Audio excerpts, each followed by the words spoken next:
So, good morning, ma'am. Good morning, classmates. This is our topic. Lesson 22 talks about women's issues and development. So, lesson objective. At the end of this module, the student expected to understand fully principle, model, and concept of with, WAD, and GAD. 2. Distinguish the three with, WAD, and GAD from each other. And 3. Determine the importance of these three principles of national development. Definition of terms. And development was developed in 1960s, step away from both with and WAD, was founded in socialist feminist ideology. Rather, gender development, the process in which someone or something grows or changes and became more advanced. Second, women in development approaches development project that emerged in the 1960s, calling from treatment of women's issues in development project. Then third, women's and development approach came from the perspective that equality will be essential to improving women's position, but still firms change in terms in providing women's access to the productive sectors. And last is a gender in 1990 to 1993. The GAD approaches holds that the oppression of women stems largely from neoliberal focuses on improving women's reproductive and productive capacities. And next, introduction, women's and development. So, in 1990s, women are being left out in development. Thus, leads to the existence of WID or women development to approach the issue concerning exclusion of women from the development programs. The approaches and the main task of approaches in human development is to improve humans' access to resources and their participation in development. As I forementioned, women are left out of being neglected when it comes to develop programs in 1970s because they see men or male sex as inferior to women, thus focusing on them because they say that men are the biggest contributor to the economic development of a country. So in WID approach or human in development approach, the best way to improve women's position in society is the integration of human into the development programs and planning. The women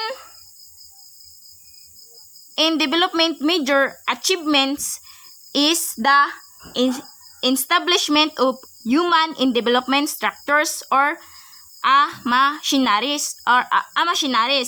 In this, it detects that women can do what men can do. The women in development or WAD approach is usually accepted existing social structures in reception or a reception country and look at how to better integrate women into existing development.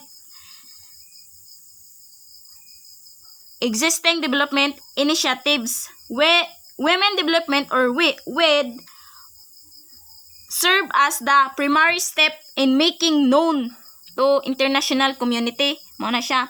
The sector of the women has to be part of programs of development. As to say, the straightforward goals or WID approach was to increase the productivity and earnings of women, but this approach was highly criticized. So this approach was highly criticized or received some criticism.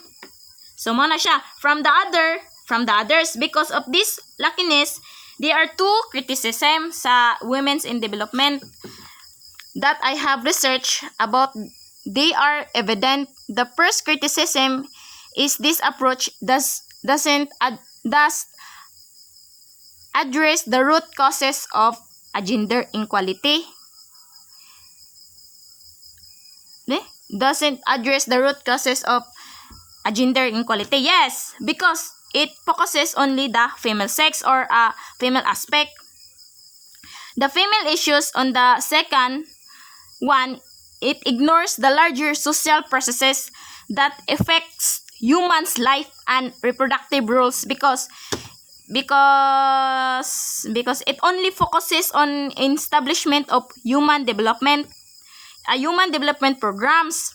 Mura ra gaingon na siya ba nga dito nga dapat ang mga babaye nga dapat moapil siya in ani nga mga programs, dili in ani nga mga programs dapat moapil siya, dili siya dapat i-neglect, but on the other side did not deeper women's life and their reproductive roles, which can also be a contributor to the economic aspect of a nation or a country.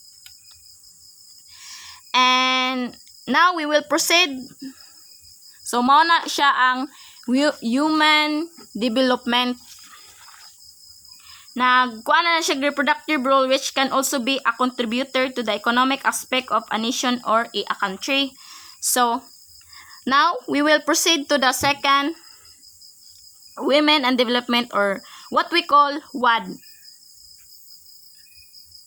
So WAD or Women and Development. So WAD adopted Marxist approach. So muna siya. The main argument was the human had always been part of the development processes. So this Marxist feminist approach or Marxist feminism analyzes the way in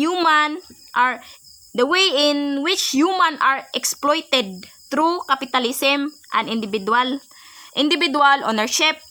This too means that women's liberation can only be achieved by smuggling this capitalist system in which they confirm but most of human labor or compensated.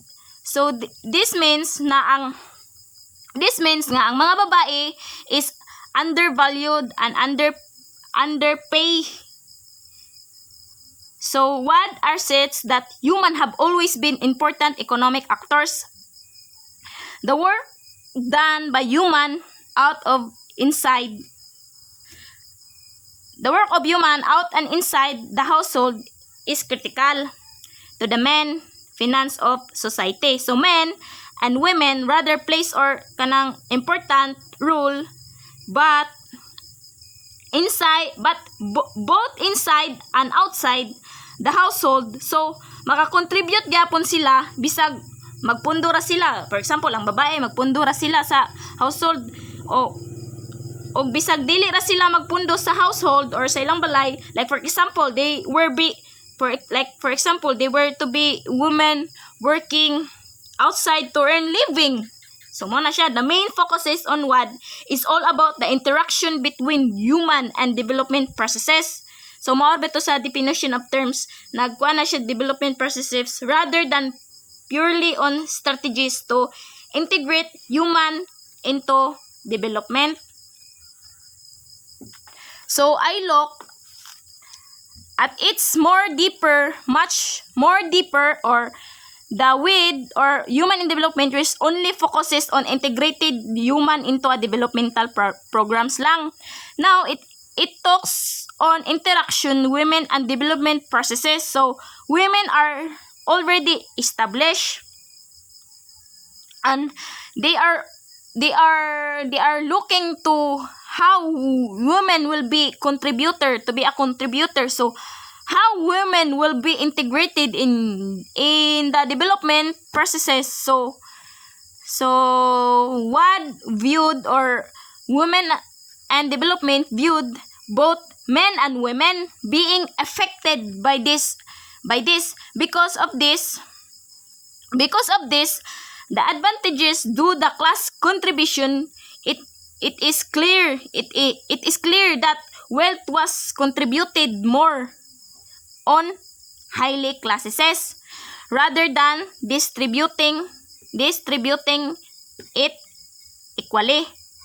So as to say, social status affected as a both man and woman. So WAD view, Women and Development view, that global inequalities was the main problem of the poor countries. So inequalities was the main problem of a poor country. Yes, because it is the true. So it is the true. So Human and Development is also criticized. Kanang same. It also criticized same as Human in Development. It WAD is criticized for showing the position of women in society and improve if there is equitable in international structures, which is hard to establish but of already established and social norm that men are more capable of doing something than women. So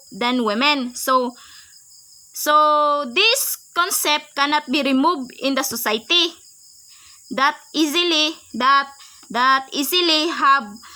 having or establishing the equitable the international structures.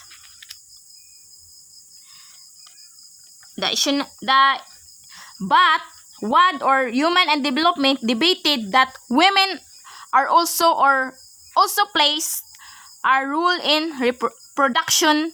They are capable of doing the things that men can do.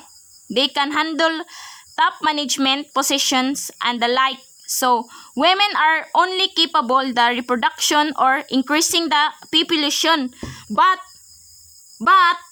also they give they are also productive, but they cannot be compared to men. So to continue, WAD underplays the role of patriarchy or patriarchy, thus undermining humans' development and doesn't identity addresses the questions and social relation. So muna, between man and women and their impact of this in development. So WAD, to summarize, WAD are focuses strongly on class on practical project, design and implementation intends like to a group of women, irrespective to factors such as a class division. So that is a WAD. Implementation in the tense like to group women in respected of factors such as a class division. So that is a WAD or Humans and Development. So continue, how will we proceed on gender? So continue, we will proceed on gender and development, or that we call a GAD. So GAD looks at the impact of development, both men and women, and GAD approach in 1980s attempt to readdress the problem using the gender analysis to develop and broader view is approach is more concern relationship. The way which men and women participate in development processes rather than focusing on men's issues. So, gender and development, sex is established. Men and women must participate in development programs to benefit from it equitable. So, it is different from the first two are discussed only in women's issues, but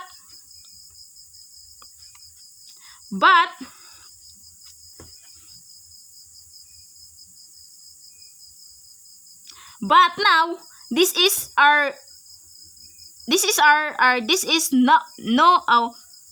is a specific gender or kanang wala bitaw specific gender kanang iyang gipanigan bitaw, but it will talks in both sexes and men and women and how they contribute to the development and how to be established themselves in development programs projects.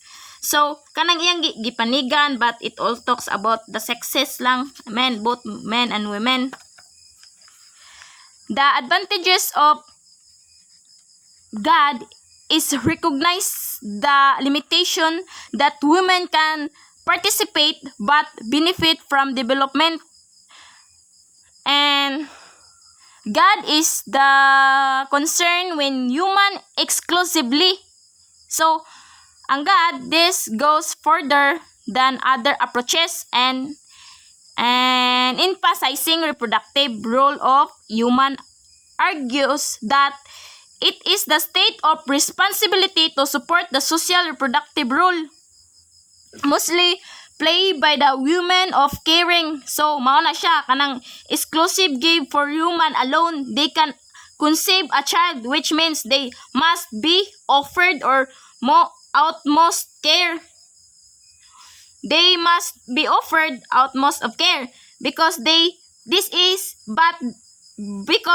happening is or circumstances they conceiving a child, it is economic factor cost once nga kana bitaw manganak na siya unya maghanton maggulang-gulang na ang bata, ma-develop ang og mga skills og mag-undergo na siya on a certain processes.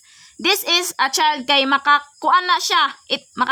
It is one of the economic factors ma-consider na siya og one of the economic factors.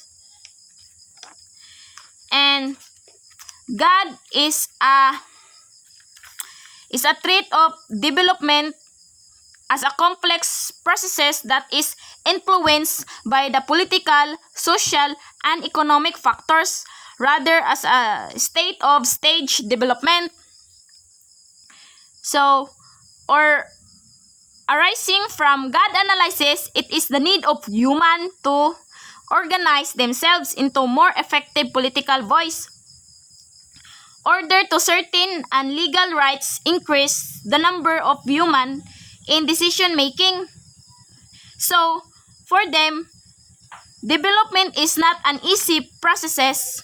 It is an complex process because there is so humanly factors that tends to contribute to achieve the desired goal of that particular country.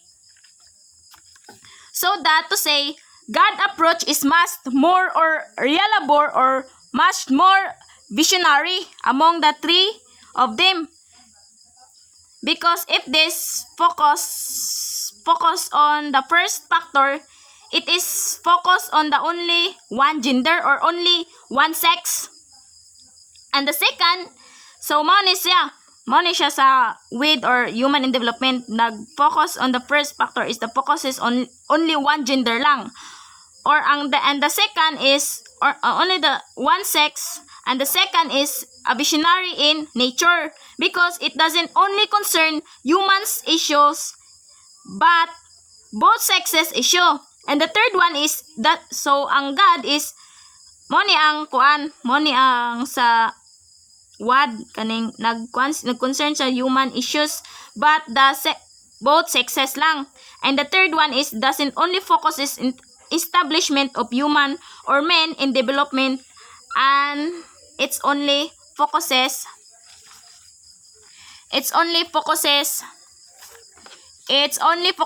on developmental processes, but it focuses on the processes as a whole. So mo na siya. And development and putting care for men and women, for they are considered as economic factors that's so mo na nag-consider sa economic sa factor. So that's my point. So mo na akong point, mao ni siya point sa God nga i-readdress niya ang problem using gender analysis approach to develop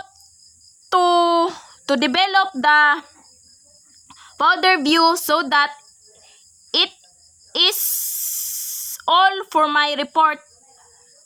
So it's all for my report. So muna God is i-address. So ang point sa God is i-address niya ang problem using gender and analysis. So that's all of my report, and the next one will be reported to Miss Anika. Thank you and good morning again.